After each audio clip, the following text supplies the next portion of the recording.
அனைத்து நல்லுள்ளங்களுக்கும் வணக்கம். நான் உங்கள் ரவிக்குமார். தொடர்ந்து நம்ம இஸ்ரேல், அமெரிக்கா, அங்கே ஈரானுக்கான தாக்க நிலவரங்களும், அங்கே இருக்கக்கூடிய எல்லை காலத்தில் இல்லை போர் காலத்தில் இல்லை அங்கே இருக்கக்கூடிய உள்ளே இருக்கக்கூடிய நிலவரங்களை முழுமையாக அலசி ஆராய்ஞ்சிட்ருக்கோம் இல்லையா. வரைபடங்கள் மூலமாகவும் பல பதிவுகள் மூலமாகவும் பார்த்துட்ருக்கோம். இது நம்மளுடைய அப்டேட் நம்பர் 27 அப்டேட் வந்து யூஎஸ் ஈரான் கான்ஃப்ளிக்ட் அப்படின்ற ஒரு பிளேலிஸ்ட்டில் நான் தொடர்ந்து போட்டிருக்கேன். அதில் போனீங்கன்னா அந்த பிளேலிஸ்ட்டில் எல்லாமே கிளியராக எல்லா அப்டேட்டும் இருக்கும் உங்களுக்கு வரிசையாக.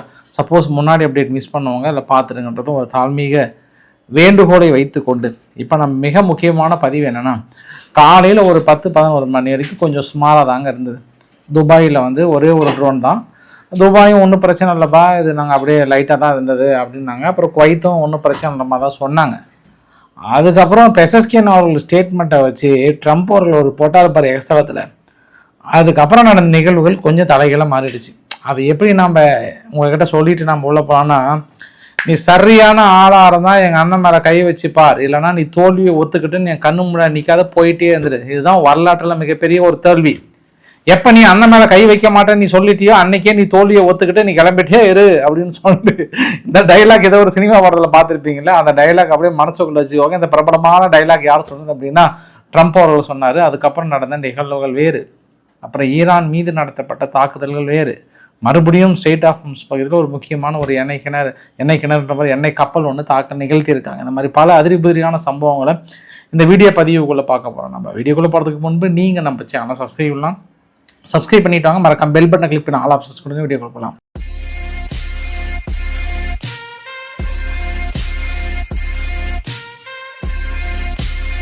மிக ஒரு வைரலான ஒரு பதிவுங்க இந்த வீடியோ பதிவு. தெஹ்ரானில் தாக்கல் நடத்தும் போது 3 பூனைக்குட்டிகள் அப்படியே உட்காந்து அந்த பார்த்துட்டு இருந்த பதிவுகள் நான் வந்து டெலகிராமில் கூட உங்கள்கிட்ட நான் ஷேர் பண்ணியிருந்தேன். நான் வீடியோ பதிவுக்கு போகிறதுக்கு முன்பு ஒரே ஒரு கேள்வி.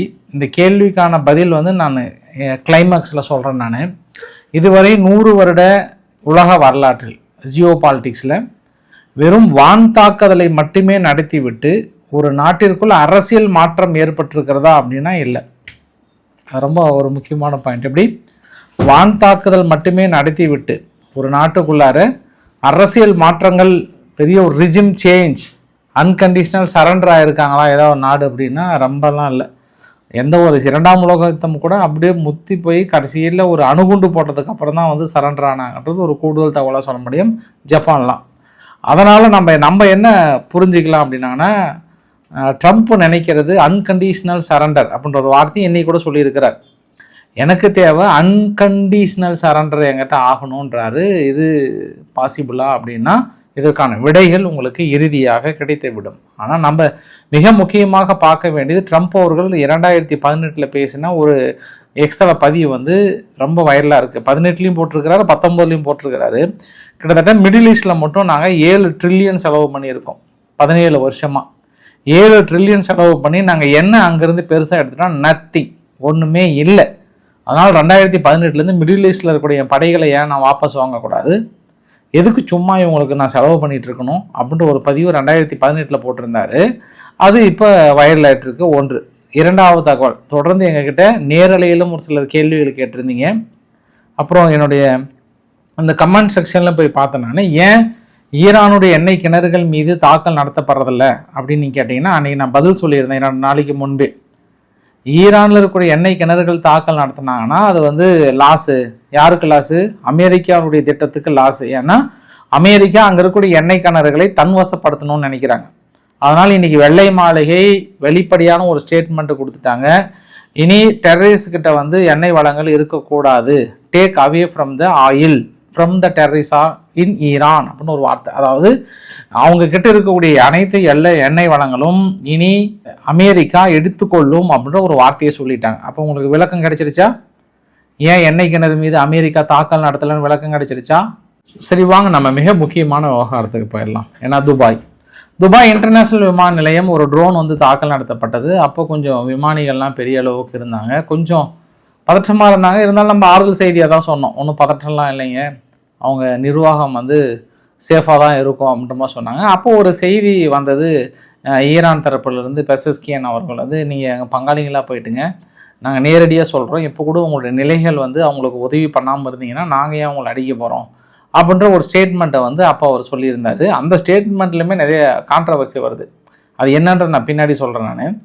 அதுக்கப்புறம் என்னாச்சுன்னா தாக்குதல் நின்றும் அப்படின்னு பார்த்தோம்னா மறுபடியும் ஒரு அரை மணி நேரம் 1 மணி நேரம் கூட இல்லை, நம்ம இந்த வீடியோ பதிவு இந்த மாதிரி பெசஸ்கியன் அவர் சொல்லிட்டாருங்க, நட்பு நாடுகள் கிடையாது, அவங்க நிலைகளை பயன்படுத்தாமல், அதாவது அமெரிக்காவுக்கு நீ இடம் கொடுக்காம பயன்படுத்தாமல் தான் நாங்கள் தாக்கல் நடத்த மாட்டோம்னு சொன்னார். அது வாய்ப்புகள் இல்லைல்ல, அமெரிக்க நிலைகளை எப்படி பயன்படுத்தாமல் இருப்பாங்க. அப்புறம் ஒரு 1 hour கூட இல்லை, மறுபடியும் எல்லா விமான நிலையங்களும் வந்து திடீர்னு ட்ரோன் குவைத்து வந்து பறக்க ஆரம்பிச்சது, நாங்கள் ஷூட் பண்ணிட்டோம் அப்படின்னு சொல்கிறாங்க. அப்புறம் வந்து நேஷனல் கார்டு சொல்கிறாங்க 1 இல்லை 3 ட்ரோன் பக்கம் வந்ததுன்றாங்க. அப்புறம் சவுதியும் வந்து கிளைம் பண்ணுறாங்க, பக்ரைனும் வந்து திடீர்னு ரெட் சைரன் ஒலிக்குது, அப்புறம் மக்கள்லாம் ஓடி போயிட்டு சேஃபான பிளேஸுக்கெல்லாம் போயிட்டுருக்காங்கன்ற தகவல் வந்த உடனே ஒரே ஷாக்கிங்காக இருக்கும். என்னப்பா இந்த மாதிரி தாக்கல் நடத்த மாட்டேலாம் சொன்னார் அப்படின்னா அவர் ஒரு சில பாயிண்ட் ஆஃப் வியூவில் ட்விஸ்ட் வச்சார். அந்த ட்விஸ்டர்லாம் எந்த இடத்துல அவங்க வந்து ரொம்ப டென்ஷன் ஆயிருப்பாங்க அப்படின்னா ட்ரம்ப் போட்ட பதிவு தான். அமெரிக்க இஸ்ரேலிய படைகளின் இடைவிடாத தாக்குதலின் காரணமாக அண்டை நாடுகளிடம் மன்னிப்பு கேட்டு ஈரான் சரணடைந்து விட்டதா கருத்து சொல்றாரு. 1000 ஆண்டுகால வரலாற்றில் அண்டை நாடுகளிடம் ஈரான் தோற்றது இதுவே முதல் முறை. மத்திய கிழக்கை ஆதிக்கம் செலுத்த நினைத்த ஈரானின் கனவு கலைக்கப்பட்டது. ஈரான் முழுமையாக சரணடையும் வரை இதே நிலைதான் நீடிக்கும். அதனால அவங்க ஒரு லாசர், மிடில் ஈஸ்டில் வந்து மிகப்பெரிய ஒரு லாசர் ஆகிட்டாங்க, நான் தான் ஒரு மிகப்பெரிய ஒரு பிம்பம், அதெல்லாம் வந்து சொன்னாங்க. அதெல்லாம் ஒன்றும் கிடையாது, நாங்கள் அடிக்கிற அடியில் கம்ப்ளீட் டிஸ்ட்ரக்ஷன், கம்ப்ளீட்டாக முடிக்க போகிறோம். இது வந்து ஈரானுடைய பேட் பிஹேவியர், அங்கே இருக்கக்கூடிய மக்களுக்கு இனி அதாவது தீவிரவாதத்துக்கு இடம் கிடையாதுன்ற மாதிரிலாம் வந்து மனுஷன் போட்டு தள்ளி கம்ப்ளீட்லி கொலாப்ஸ்ன்னு போயிட்டார். இந்த ட்வீட்டை பார்த்த உடனே கண்டிப்பாக ஈரான் தரப்புக்குள்ள பயங்கர டென்ஷன் ஆகிருப்பாங்க. இப்போ நம்ம ஒரு அறிக்கை விட்டால் கடைசியில் அவங்களுடைய இராணுவ குறிப்புலேருந்து என்ன சொல்லிட்டாங்கன்னா, இந்த மாதிரி எங்கள் தலைவர் வந்து மன்னிப்பெல்லாம் கேட்கல, சப்ஜெக்ட் என்ன அப்படின்னா நீங்கள் அமெரிக்காவுக்கு உங்கள் நிலைகளை உதவி பண்ணாமல் இருந்தால் நாங்கள் வந்து அடிக்காமல் இருப்போம் தான் ஒரு சப்ஜெக்டு, ஆனால் வந்து நீங்கள் தவறாக புரிஞ்சுக்கிட்டீங்க அப்படின்னு சொல்லிட்டு அதுக்கப்புறம் தான் இந்த ட்ரோன்லாம் வர ஆரம்பிச்சது. அது இப்போ மிடில் ஈஸ்ட் வந்து இப்படி ஸ்லோ மோஷனில் திரும்புவாங்க அமெரிக்காவை பார்த்து, ட்ரம்ப் அவர்களே நீங்கள் தான் எங்களை காப்பாற்ற வந்தீங்களா அப்படின்னு கண்டிப்பாக நினச்சிருப்பாங்க. இது அப்படியே கொஞ்சம் ஸ்மூத்தாக விட்டுருந்தாங்கன்னா கூட போயிருக்கும். பட் இருந்தாலும் அமெரிக்கா ஓடி வந்து இல்லை அப்படின்ற மாதிரி சொன்னாங்க. பட் நான் இதை இன்னொரு ஆங்கிளில் கூட பார்க்குறேன். ஈரானுடைய இந்த மனமாற்றம் வந்து ஒன்று அவங்களுடைய ஆயுத பற்றாக்குறையை காட்டும், இன்னொன்று வந்து நான் நேற்று சொன்ன மாதிரி தான் யுஏஇ கிட்ட மட்டும் 300 பில்லியனுக்கு மேலே பணம் வந்து இருக்குது, ஈரானுடைய பணம், அது யுஏஇ கிட்ட மட்டும். அது இல்லாமல் மற்ற நாடுகள் இருக்கு இல்லையா, சவுதி கிட்ட, மற்ற எல்லா நாடுகள்கிட்டையும் ஈரானுடைய இன்வெஸ்ட்மெண்ட் வந்து பெரிய அளவுக்கு இருக்குது. அது தொடர்ந்து 2 நாடுகளுக்கும் பெரிய அளவுக்கான ஒரு மனக்கசப்பை வந்து நிறைய உருவாக்கும். அதனால் இடைத்தரகர்கள் மூலமா ஒரு சில பேச்சுவார்த்தைகள் நடத்தப்பட்டு, அதனால் இந்த 2 நாடுகள் கொஞ்சம் சமரசமாக போகலாமா, அதனால் இங்கே தாக்கல் நடத்தாமல் போகலாமான்ற மாதிரி வந்திருப்பாங்க. பட் மனுஷன் வந்து அதே அவங்க தோத்துட்டாங்க, வெற்றி மாபெரும் வெற்றின்றதுக்கு ட்ரம்ப் அவர்கள் தயாராக இருக்கும்போது அவங்க அதை கண்டிஷனல் மாற்றிட்டாங்களா அப்படின்ற இன்னொரு ஆங்கிளில் நம்ம பார்க்க முடியுது. உடனே ஐஆர்ஜிசி என்ன பண்ணுறாங்க, நாங்கள் வந்து வெயிட் பண்ணுறோம், அமெரிக்காவுக்காக தான் வெயிட் பண்ணுறோம் ஸ்டேட் ஆஃப் ஹார்முஸ் பகுதியில்னு சொல்லிட்டு ஒரு அமெரிக்காவை சேர்ந்த ஒரு கப்பல் ஒன்று வந்தது, அதை நாங்கள் வந்து சுட்டு வீழ்த்திட்டோம் சூசைட் ட்ரோன் மூலிமா அடிஸ்டோன்று வந்து கிளைம் பண்ணியிருக்காங்க ஒன்று. அது இல்லாமல் அவங்களுடைய காட் சேலஞ்சஸ் ஐஆர்ஜிசி என்ன சொல்கிறாங்கன்னா, மறுபடியும் அமெரிக்காவுடைய கப்பல்கள் யாராவது இந்த தவறு பண்ணீங்க அப்படின்னா ஸ்டேட் ஆஃப் ஹார்முஸ் பகுதியில் அவங்க பேச்சு கேட்டு வேறு யாராவது வந்தீங்கன்னா கண்டிப்பாக நாங்கள் வந்து தாக்கல் நடத்துவோன்ற ஒரு எச்சரிக்கையை வந்து கொடுத்துருக்காங்க. அப்போ அவங்க நான் என்ன சொல்ல வராங்க அப்படின்னா, நாங்கள் சரண்டர்லாம் ஆகலை, உங்களையே மறுபடியும் மிரட்டியிருக்கோம், நீங்கள் இந்த ஸ்டேட் ஆஃப் ஹார்முஸ் பகுதியில் உங்களால் கொண்டு வர முடியாதுன்னு ஈரான் வந்து கடுமையான ஒரு மிரட்டலை சொல்லிட்டு, யாருக்கிட்ட வந்து சரண்டர் கேட்குறீங்க, சரண்டர் ஆகிறதுக்கான வாய்ப்புகள் நாங்கள் இல்லை, அது கூடியவில் நீங்கள் பார்க்க போகிறீங்கன்ற ஒரு வார்த்தையை தெளிவாக தெரியுது. ஆனால் கடந்த ஒரு 4-5 நாட்களாகவே வந்து இந்த போர் ஆரம்பித்த கட்டத்திலிருந்தே ஈரான் வந்து அதிகமாக கிளைம் பண்ணது என்ன அப்படின்னா, இஸ்ரேலினுடைய அந்த உளவு விமானம் ட்ரோன் இருக்குல்ல, அதுவும் அமெரிக்காவுடைய MQ-9 ரீப்பர் ட்ரோனும் டெய்லியுமே அவங்க கிளைம் பண்ணாங்க. அப்போ நம்மளுக்கே டவுட் வந்தது, ஏன்னா ஒரு 3-4 பதிவுகள் தான் கிடச்சிது. பட் சேட்டலைட் இமேஜஸில் என்ன சொல்கிறாங்கன்னா, அது நிறைய வாய்ப்புகள் இருக்குது, சுற்றுப்பாங்கன்ற மாதிரி வந்து சொல்கிறாங்க. மொதல் நாள் 28ஆம் தேதி 2 வந்து சுட்டு வீழ்த்தியிருக்காங்க. ஒன்று வந்து ஹெர்மஸ் 900 UAE இஸ்ரேலினுடைய ஏர்ஃபோர்ஸும், இன்னொன்று வந்து MQ-9 ரீப்பர் UAE ட்ரோனும் வந்து 28ஆம் தேதி சுட்டிருக்காங்க. அப்புறம் 1ஆம் தேதி பார்த்தோம்னா ஹெர்மஸ் 900 UAE ட்ரோனும், 2ஆம் தேதி பார்த்தோன்னா 3 ட்ரோனுமே ஒன்று வந்து சுட்டு வீழ்த்தியிருக்கிறாங்க. அது எந்த ப்ராவினன்ஸும் போட்டிருக்காங்க. இந்த குறிப்பிட்ட ப்ராவினன்ஸ், அதாவது ஈராக் பக்கத்தில் தான் பெரும்பாலும் சுட்டு வீழ்த்திருக்காங்க. அப்புறம் தெஹ்ரான்லேயும் இஸ்ஃபஹான்லேயும். கீழே அதிகபட்சம் பார்த்தோன்னா அந்த பஷீர் துறைமுகம் இருக்கு இல்லையா, அதுக்கு மேலே 2 வந்து சுட்டு வீழ்த்தியிருக்காங்கன்ற மாதிரி சொல்கிறாங்க.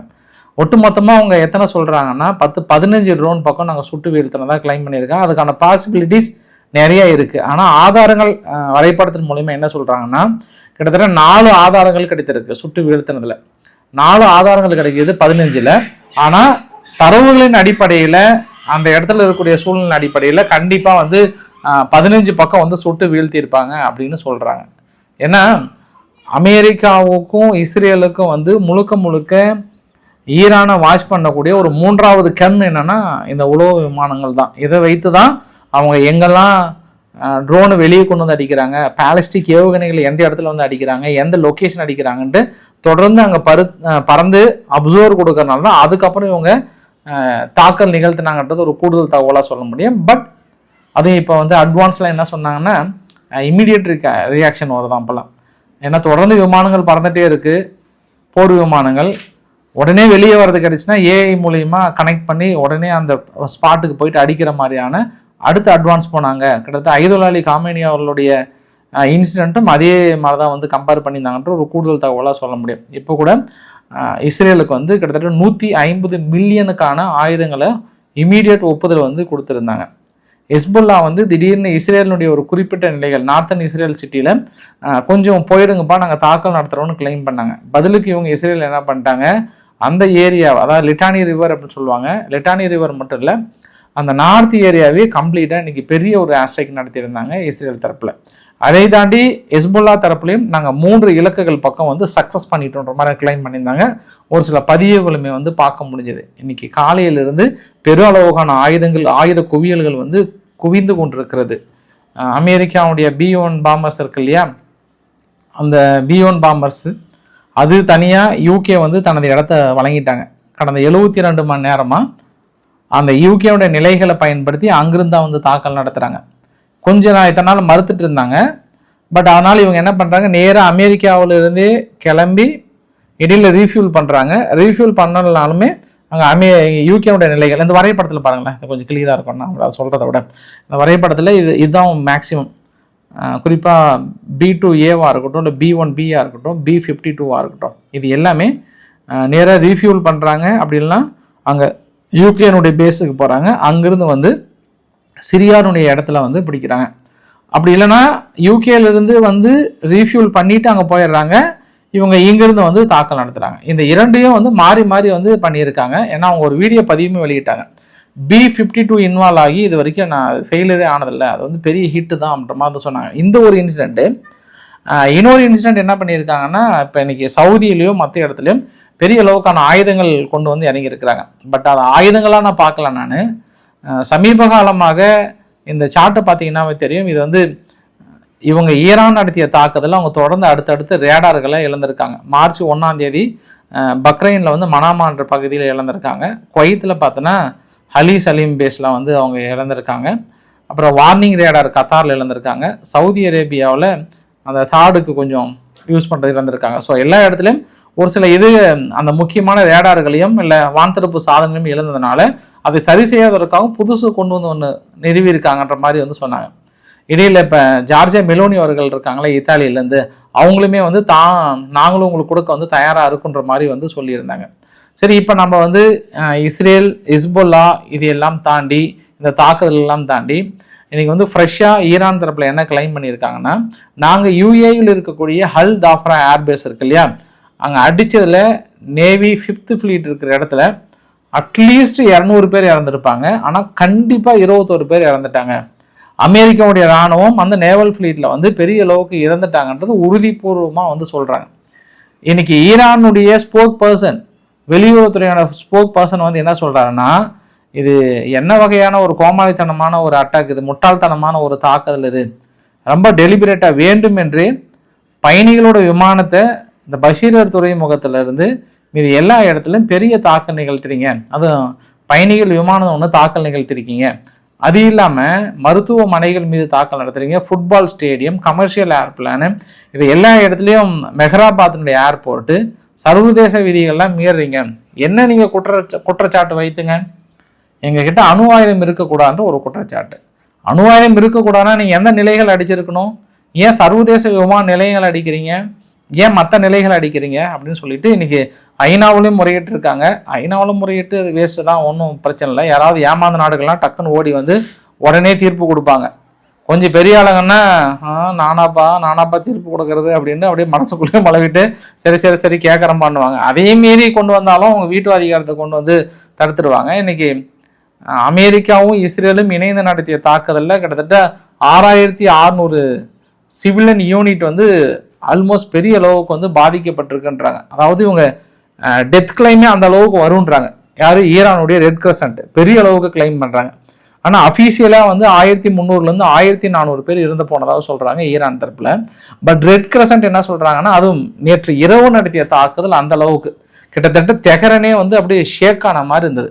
ஆனால் இந்த நேற்று இரவோடு வந்து அவங்க விட்டாங்களா அப்படின்னாங்கன்னா விடல. அதுக்கப்புறம் கூட என்னாச்சுன்னா இஸ்ஃபஹானில் ஒரு குறிப்பிட்ட பகுதியை வந்து வார்னிங் கொடுத்துட்டு மறுபடியும் அடிக்க ஆரம்பித்தாங்க. இவங்க இஸ்ஃபஹானில் எவகேட் பண்ணி அடிக்க ஆரம்பிக்கிறாங்க. கரெக்டாக இங்கேருந்து ட்ரூ ப்ராமிஸ் 4 வந்து 26th வேவ் நாங்கள் அனுப்புகிறோம். 25th வேவ் இங்கேருந்து அனுப்புறோன்னு சொல்லிட்டு ஒரு 5th வேவ் வந்து அனுப்புனாங்க. பட் அது இஸ்ரேல் தரப்பில் சுட்டு வீழ்த்துன்னு சொல்லியிருக்காங்க. நம்மளுக்கு நாளை காலையில் கிடைச்சிரும். அதை வந்து சுட்டு வீழ்த்தினாங்களா, பாதிப்புகள் ஏற்பட்டிருக்கான்றது நாளை காலையில் கிடைச்சிரும். ஏன்னா அங்கே கொஞ்சம் ரெஸ்ட்ரிக்டடாக இருக்கிறதுனால. ஆனால் இன்னும் ஒரு சிலர் என்ன நினைக்கிறாங்கன்னா, ஒரு சில நிறைய யூடியூபர்ஸ் வந்து சொல்கிறாங்களாம்பா, இந்த மாதிரி இஸ்ரேல் வந்து இன்னொரு காசாவே மாறிடுச்சு, ஆல்மோஸ்ட் இஸ்ரேல் வந்து சரண்டர் ஆகிடுச்சு, இப்போ ஈரான் அடித்த அடியில் பொறி கலங்கி போயிட்டு அமெரிக்காவும் இஸ்ரேலும் கதி கலங்கி போய்க்கிறாங்க, நாட்டை விட்டு ஓடிடலாமா, பேசாமல் ஈரானுக்கிட்டே நாட்டை ஒப்படைச்சிடலாமான்ற கண்டிஷனுக்கு வந்துட்டாங்க, நீங்கள் ஒருத்தர் தாங்க இப்படி சொல்கிறீங்கன்ற ஒரு சில நிறைய பேர்த்துக்கு வந்து சந்தேகம் வரும். எனக்குமே அந்த டவுட் நிறைய யூடியூபர்ஸ், ஒரு 2-3 யூடியூபர்ஸை தவிர மீதி எல்லா டாபிக்ஸ் எல்லாமே பார்த்தோம் அப்படின்னா அப்படி தான் இருக்குது. ஆனால் அப்படிலாம் இல்லை பாஸ், அப்படிலாம் இல்லைங்க. எங்கள் சூழ்நிலைலாம் அப்படி இல்லை. தாக்குதல் வந்து இஸ்ரேலும் அமெரிக்காவும் ஈரானுக்குள் கடுமையான தாக்கல் நிகழ்த்தப்பட்டிருக்கிறது.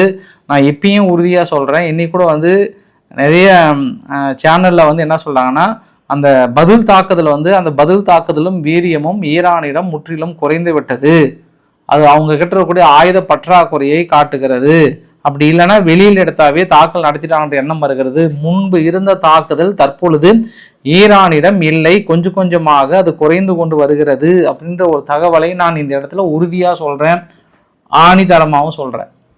ஃபஸ்ட்டு வந்து ஒரு நாளைக்கு 5 வேவ் 6 வேவ் அனுப்புனாங்க இஸ்ரேலை நோக்கி. இப்போ ஒரு நாளைக்கு 2 வேவ் அனுப்புறதே பெருசாக இருக்குது. அதுக்கு மேலே அவங்க அனுப்பலை. மிஞ்சி போனால் ட்ரோன் மட்டும் தான் அனுப்புகிறாங்க. இப்போ இன்னைக்கு காலையிலிருந்து வந்த எல்லாமே பார்த்தோன்னா ஏதோ 1-2 தான் பாலிஸ்டிக் ஏவுகணைகள், மீதி எல்லாமே அவங்க நட்பு நாடுகள் மீது ட்ரோன் தான் அனுப்புகிறாங்க.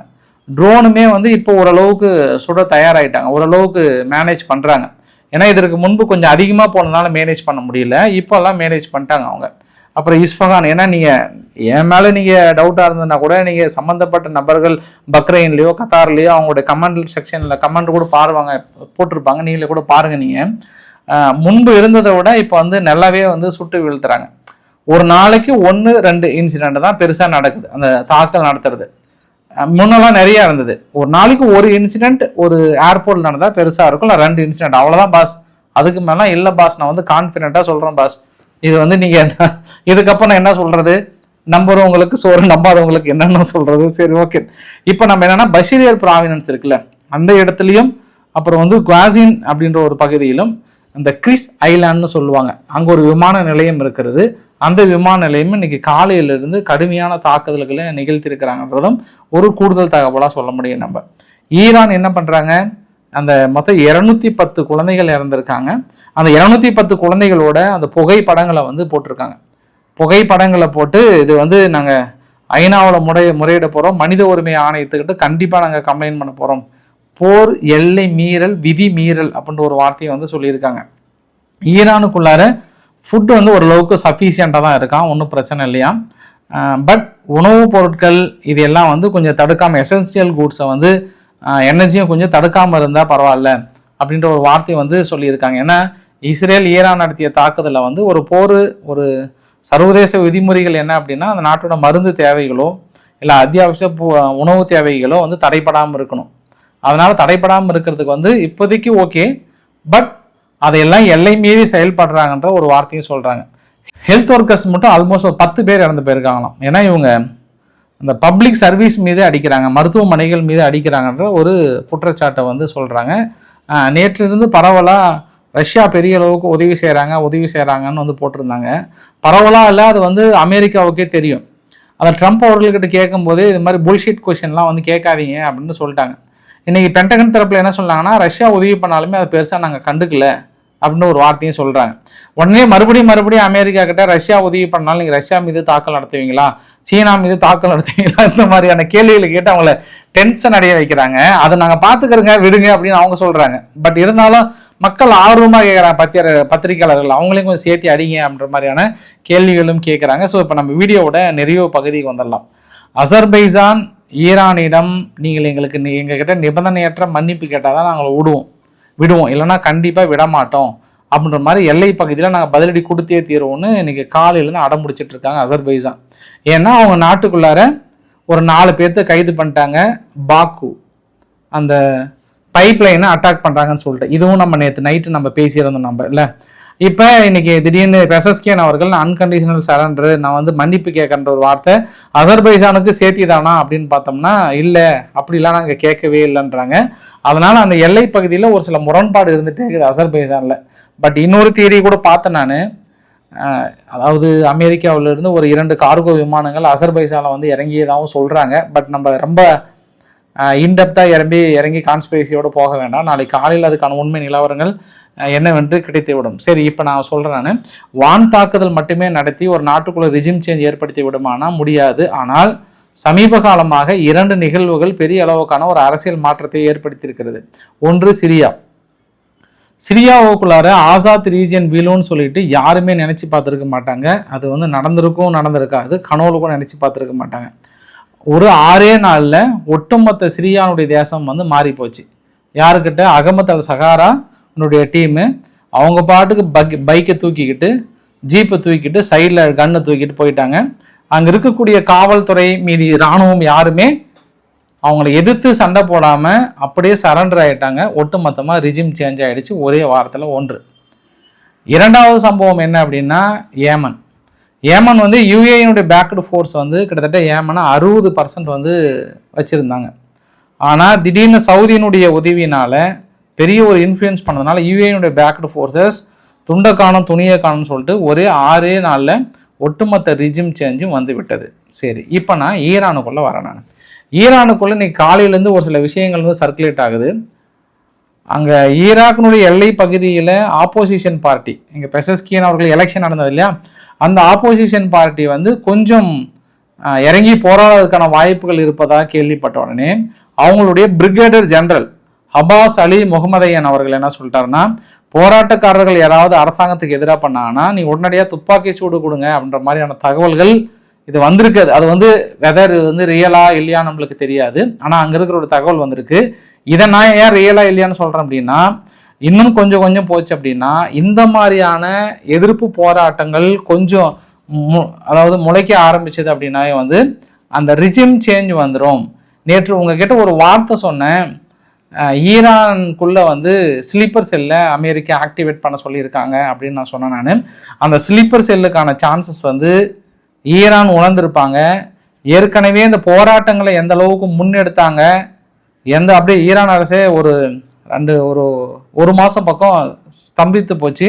அதுக்கப்புறம் இவங்க துப்பாக்கி சூடுன்ற ஒரு ஆயுதத்தை கையில் எடுத்ததுக்கப்புறம் தான் தொடர்ந்து நீங்கள் இஸ்ரேலினுடைய தாக்குதல்லாம் பார்த்தோம் அப்படின்னா கரெக்டாக அங்கே காவல் நிலையங்களையும் ஐஆர்ஜிசியினுடைய கோட்டரும் தொடர்ந்து அடிச்சுட்டே இருக்கிறனால அந்த நாடு பலவீனமாக இந்த எதிர்க்கட்சிகளும் போராட்டமும் வலுப்பெறும் என்ற நம்பிக்கையில் அமெரிக்காவும் இஸ்ரேலும் இருக்கிறது. அடுத்த ஆப்ரேஷன் எங்களுக்கு அதுதான்ன்ற மாதிரி வந்து சொல்லியிருக்காங்க.